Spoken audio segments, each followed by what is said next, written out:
Let's face it, running your own interior design business can feel overwhelming. But guess what? You don't have to do it alone. I am so excited to introduce a brand new way to get the support you need.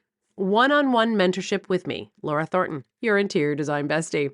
In just one focused hour, we'll dive into whatever you need most, whether that's pricing strategies, client management, presentations, attracting clients, building up a repeat business, or just getting out of the hamster wheel. You'll get clarity, strategy, and expert advice based on my 28 years of running a thriving business and over the last decade, a seven-figure design firm. This is your chance to get real answers to the questions you've been dying to ask from someone who's actually been there and is currently still walking the walk. Book your session as you need it. There are no strings attached. You'll walk away with personalized, actionable advice that you can implement right away. One-on-one, 1-hour sessions as you need it. Head to the website or click the link in the show notes to book your mentorship session, and let's build a beautiful, profitable business that you've been dreaming of together. Welcome back to another episode of the Business of Beautiful Spaces. Today, I have the privilege of speaking to Marcy Sagel. She is the founder and principal of MSA Interiors. And today we're exploring a topic that is more important than ever, designing for aging in place. And as our population ages, more and more clients want to remain in their homes safely, comfortably, beautifully throughout their golden years. But how do we create spaces that are not only accessible and functional, but also warm, welcoming, and a true reflection of our clients' personalities? So to help us answer that, Marcy and I sat down to have this conversation. And Marcy is an expert in designing spaces for aging in place, but also for multifamily housing, like multi-generational as well, and student housing and senior living. So she is going to walk us through how you can be thoughtful about accessibility, but also still remain the sophisticated and luxe style that our clients typically call us for. So whether you're new to this niche market or you're looking to expand your expertise, you'll love today's conversation on golden years, golden spaces, how we are designing for aging in place. And before we dive in, please don't forget a free way to support this show by leaving us a 5-star rating and a review on Apple Podcasts or anywhere you listen to this podcast. Let us know what you loved about this episode and share your favorite moment on our Instagram post. For every single episode has one, and it really helps us get discovered by others. It would mean so much to me. And let's get started. Hi there, interior design lovers. Welcome back to the Business of Beautiful Spaces, the podcast where we blend design inspiration with all behind-the-scenes tips and tricks you need to thrive in your business. I'm your host, Laura Thornton, and with over 27 years in this interior design game and running a 7-figure design company, trust me, I've seen it all. I want to be your interior design bestie. I want to help you build the business of your dreams, make more money, and yes, ditch the stress along the way. I've been doing this for a long time, and now I'm sharing my knowledge with all of you, my fellow designers and decorators. All I ask in return is that you like, review, and follow this podcast wherever you listen, so other designers can find us and learn more too. So grab a coffee, get comfy, and let's dive into making 2025 your best business year yet. Welcome back to another episode of the Business of Beautiful Spaces. Thank you so much, Marcy, for being here today. I'm very excited to be talking about aging in place with you. But before we get into it, will you let us all know how you got into being an interior designer? Sure. Well, thank you so much for having us. Appreciate it. When I was a little girl, my mother had a different interior designer do our house, a different portion of our house, almost every summer. And so I would come back and from summer camp, and my mom would say to me, "Can you look at this? Can you review this with me and give me your opinion?" I'm the only girl, and my mother wanted my opinion. So I would look at everything, and I would help my mom make decisions on all of the design aspects that she was working on. And I became very passionate about it at a very young age. So, and how long have you been in business? I've had my own business for over 21 years. Yeah, which is amazing. We don't get a lot of us out there who have been doing it for decades. Yeah, and probably some other aspects of having my own business for another probably 8 years prior to that, just kind of figuring out the path of how my business was going to be. Mm-hmm. And that can take decades. So I won't even go into that one. That's a whole other thing. But I know you're a really niche market with aging in place. So like senior living, student housing, and also multifamily housing. How did you get into that niche market? What attracted you to that? Super good question. I had and I was an expert, so to speak, in cabinetry. So I was working with a lot of cabinet lines, trying to get them into multifamily apartments, large scale apartment buildings.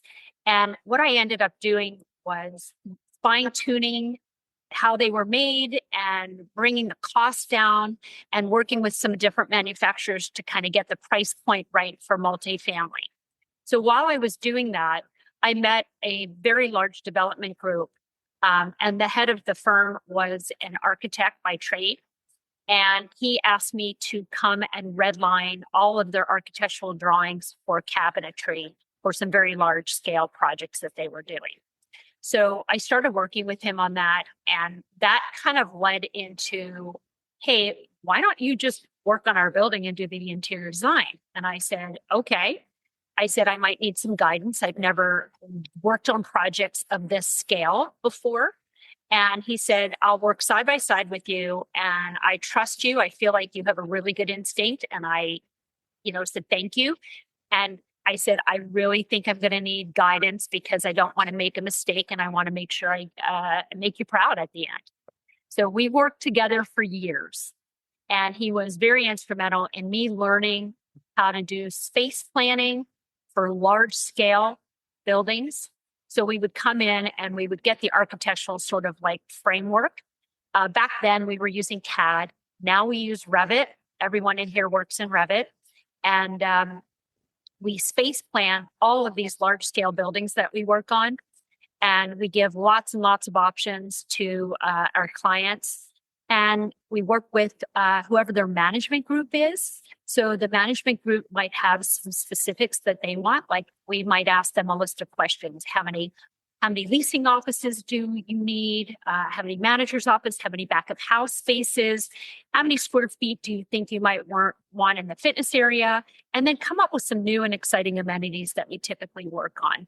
So that evolves into, does it have a concierge 24 hours? What does the package room look like? The mail space.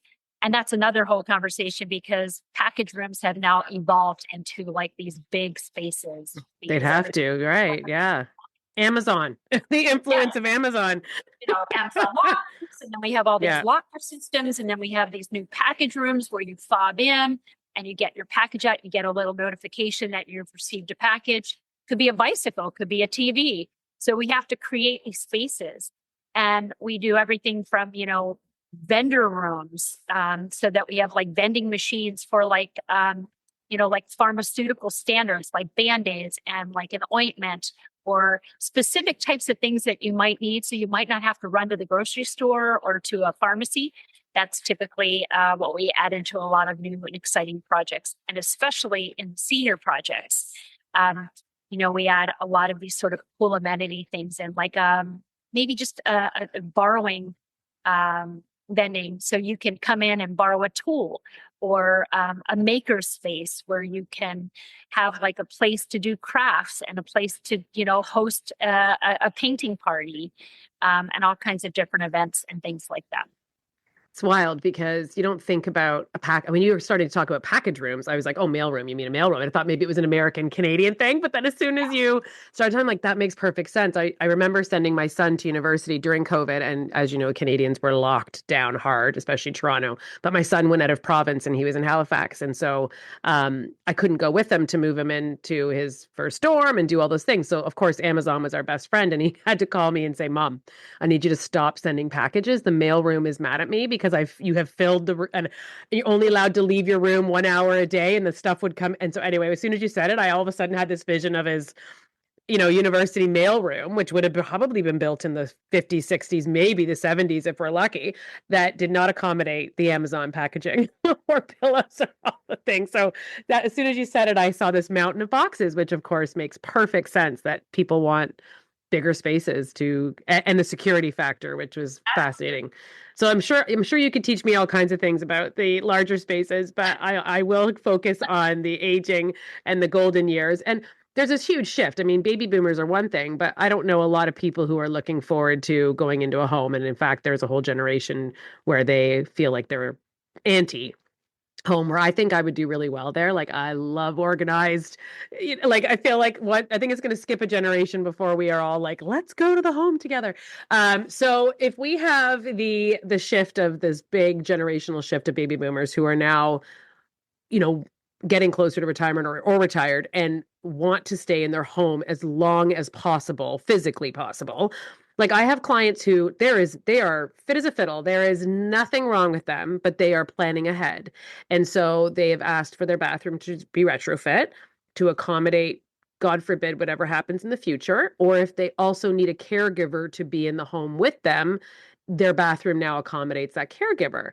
And this has come up quite a few times. And even we're doing a bathroom right now with a client who is the same age as I am, 51, and has had a stroke. And so she can already appreciate that even though she's physically okay, it's happened to her and she wants to be ready for the future. So we are adding the grab bars. We are putting all the things in now so that the backing is in the walls. All the things are there so that they're ready if something does happen. So it's not just baby boomers, it's other people thinking ahead. And now I want to touch on what you think is the biggest thing. Like I think for me it's been bathrooms, but I can also see the shifts in other parts of the house. Can you walk us through what you're seeing as the most popular rooms that people are starting to think about first with aging in Absolutely. place? When people are looking at staying and aging in place, you have to look at how you enter the house. And, what does that look like going from car to the inside of the house? So you have to look at that. The bathroom is really, really, really important. It's probably the most important thing in aging in place. So you want to have that, roll-in shower, adaptable bathtub, bars everywhere, and you want to have a higher toilet seat or something that you can grab bars on either side of a toilet. Um, those are really, really important factors. You want to be able to reach the faucet, for the sink.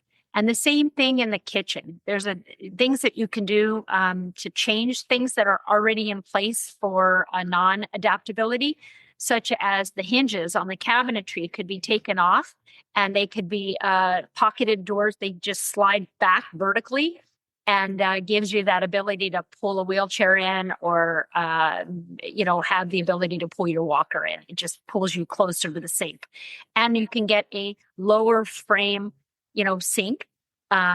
That's the adaptable depth of a sink so that you can reach into it and feel like you can use, and it's very easy to change that from what you currently have. So it's not a difficult thing to do. Same thing with, the hand shower. You want to make sure that you have gauges that you can touch that are lower rather than higher in height. And you also want to make sure that you can have a handheld so that you can put a shower bench in and shower yourself if you need to. I think probably, my opinion is probably bathroom first and entrance into the house. Those two things are super important and big factors for aging in place. And then floors, Hmm. the different types of floors that you have. So obviously carpet's not a good thing because you can't really walk well on carpet, and area rugs and those kinds of things you're going to be pulling up different types of things, that you typically wouldn't think of. So any trip and fall hazards are really probably your biggest factor. So Yeah, or transoms, like any transition that's strips too, could be a big problem. And I know we automatically go to mobility, like that's the first thing we think of, but there's other items too to consider, which sight, yeah. hearing, as we touched on before we hit record. Like there's a few other things that I think visibility is a big one too. Like we had a client who again, it had nothing to do with mobility, but it was more about sight. Yeah. And you can't bring glasses into a shower. So Mhm. we had to get really creative with the tile work in Yeah. order to show a delineation of where the rail is. If you can get to this tile that has this different color, you'll be able to grab like things like that. Are you finding that that's something that you're dealing with as well? Definitely. I think there are certain factors with visibility. As we get older, our visibility starts to decline, our hearing starts to decline. And so different factors that you have that we can design for. For instance, I have a hearing issue, so I cannot hear alarms and fire alarms. So I have a flasher that goes Hmm. off. if there's some kind of a fire alarm, it goes right to my phone and it flashes something on my phone so that it can wake me up, and also vibrates so that I can see something moving. But so it's an individual thing. It's what you need, and if it's visibility, that's one thing. Then we would adapt the design to visibility, like you did with the tile, which is great and super great way to handle that. Or if it's hearing, or if it's a combination of both, as well as any of the disabilities. And then we have to talk about even just memory care and how that affects aging in place.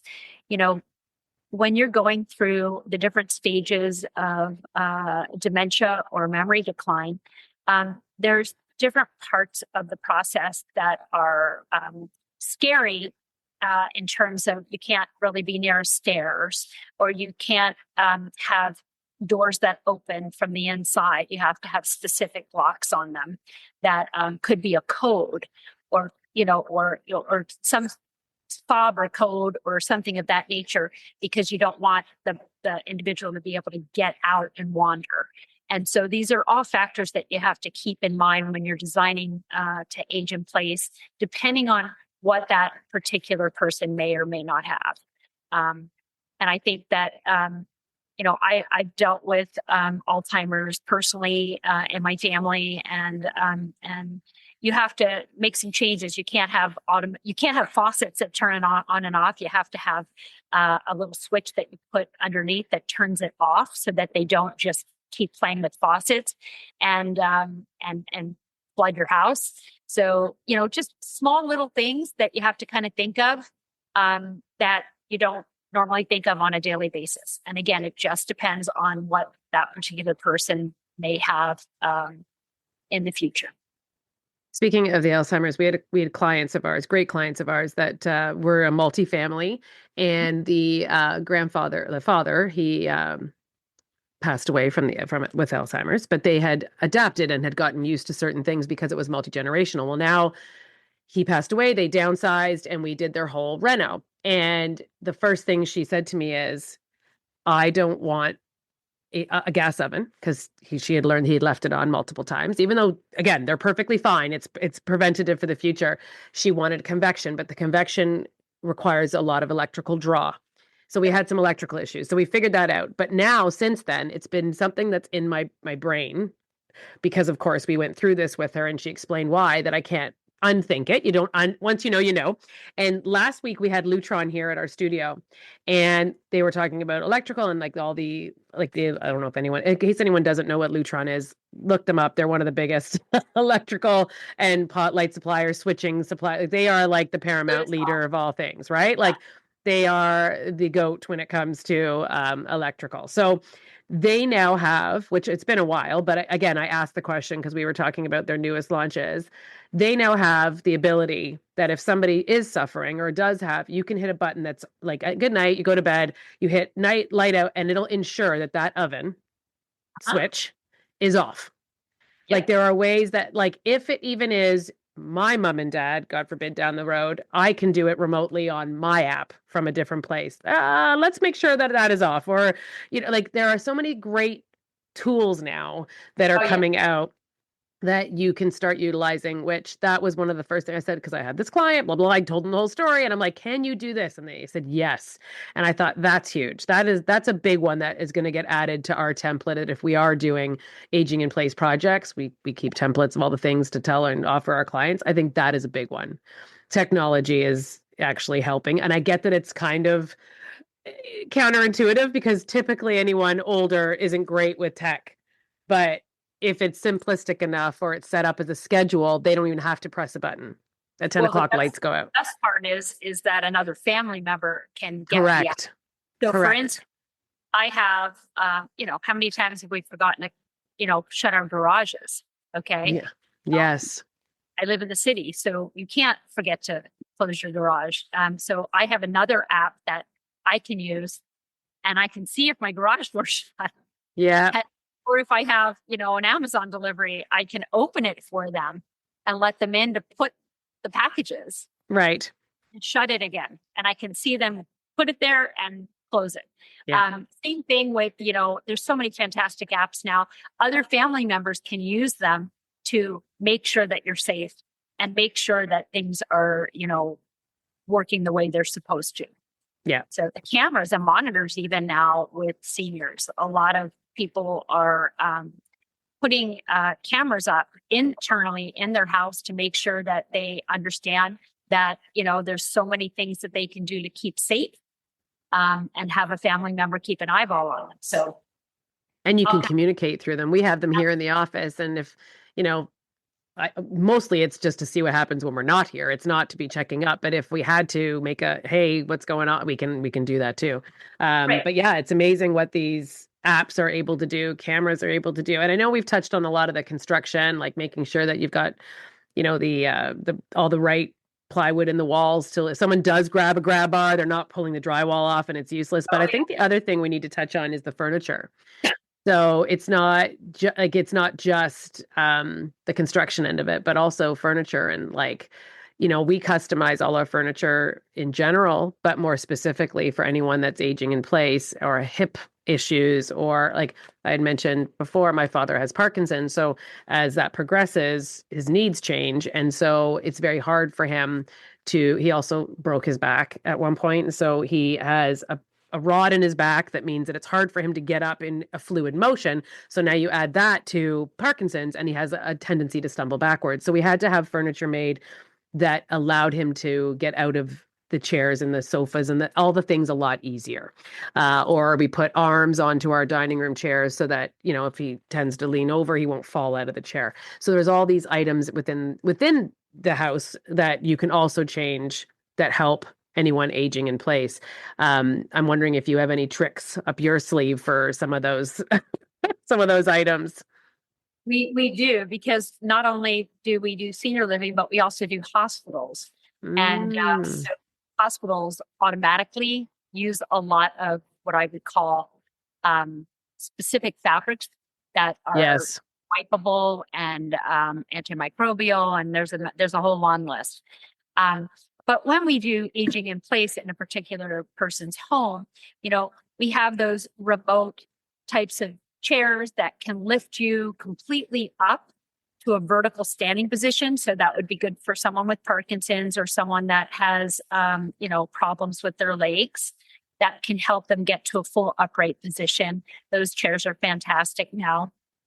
Like just about, forget the old school recliners. Now we have the chairs that can lift you, recline you, and basically go right into a bed if you want to take a nap in it. So, we have all kinds of fabulous things out there that we can use for aging in place and basically just comfort and the ability to, give yourself an easier time to get up and down in a chair. So, for anyone listening, how would a designer get into this area? Like, what would be your first suggestion of how to start learning about the criteria for aging in place or to be able to stay in your home longer? So I think it's definitely been a passion of mine. So I think that's kind of how I got involved in this. I had a parent and grandparent who were both ill, and when you have to care for someone in either in your home or deciding to move them to a facility, um, you're looking at all the things that are going to make their lives easier and adaptable. And so while you're looking at those things, I was sort of learning at the same time, actually being a designer and then learning about what those needs were that, my family member had and what I could do as a designer to make it a little easier for them.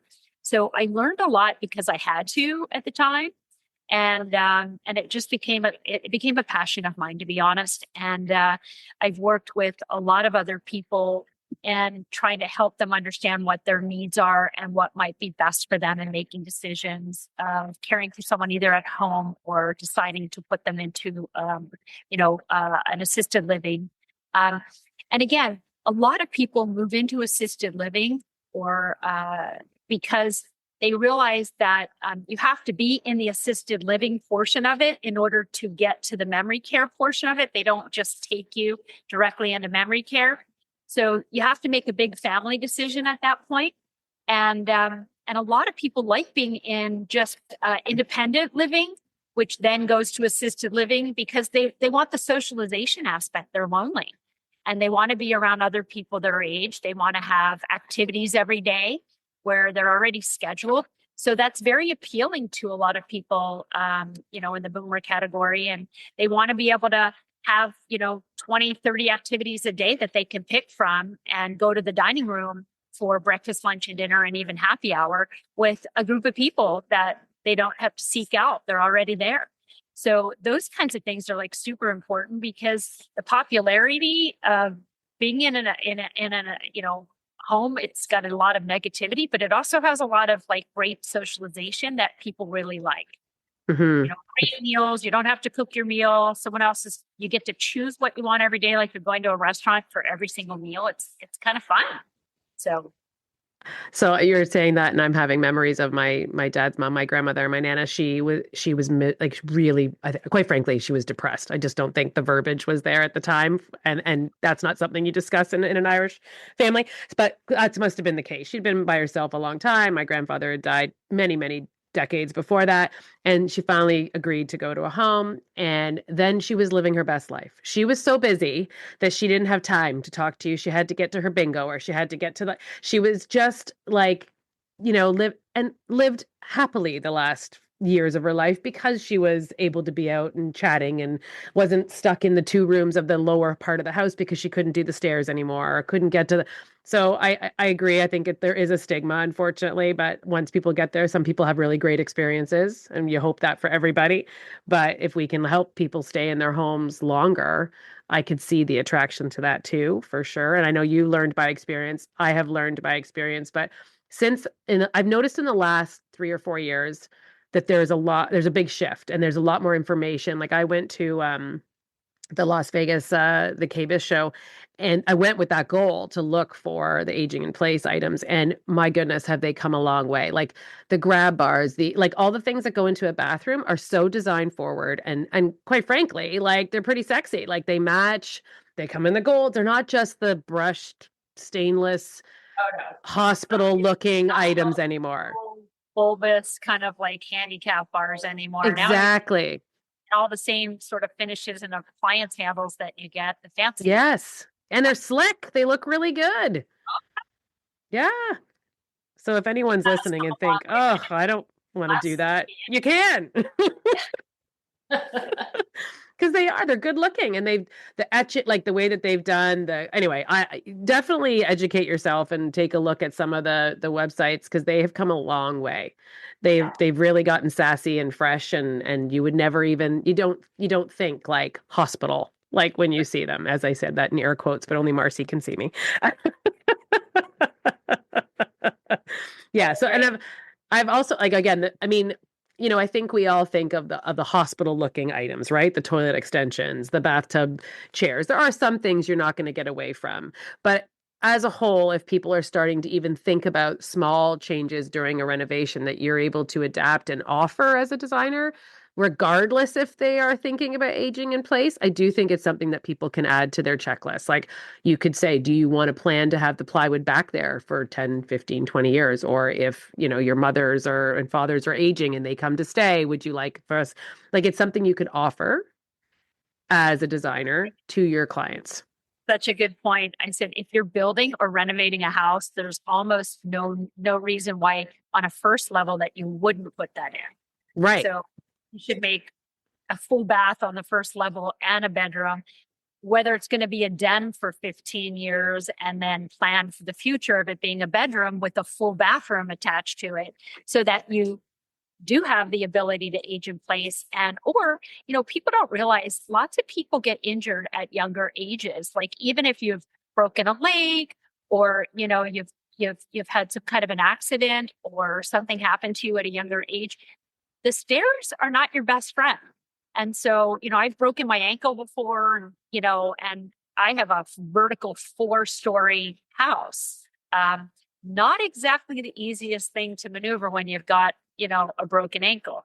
So it is nice having the ability to be flexible, to have a bedroom or something on a lower level that you can utilize if you do injure yourself or need that sort of adaptability for a short period of time, and plan for it, like you said, in the future from a design point. Yeah, that's a great point. I remember I wrecked my knee skiing even as a 20 something and having to go up and down on your bum on the stairs is Oh yeah. Oh yeah. I've done that. Trust me. trying to carry your like glasses or your water or whatever. Not so much fun. So yeah, I think that's a really fair point too. So anyone listening, add it to your checklist because at least you're offering it to your clients. You don't want them to not even be offered and regret not having thought about it 5 years later for whatever reason. Marcy, is there anything else that you would like to add or you think that's important for any designers getting into this aging in place, whether it's just a starting point, bathrooms, kitchens, or anything that you think that would be paramount? When the other thing that I didn't mention was just now we are doing cabinetry in kitchens lower. We're not doing a lot of upper cabinetry. And that's also really important. People are doing shelves. I personally like upper cabinetry because I'm a cook. I like to cook, so I like as much storage as possible. But those lower cabinets are holding pots and pans and all kinds of fun dishes stacked up. There's lots of things you can do, but if you put everything in that lower portion of the counter, that is great for aging in place. So it is also something to think about as you're moving forward. So I do think that that's equally as important as the bathroom. Great point. And Marcy, where can listeners reach you? Where can they find you? Oh, they can always reach me through our website, MSAinteriors.com. And we're located in Baltimore, Maryland. And feel free to reach out. There's an email that you can send that I get. And I'm happy to respond to any questions that I can ask. Thank you for sharing your expertise today. I very much appreciate it. Absolutely. Thank you so much for having me.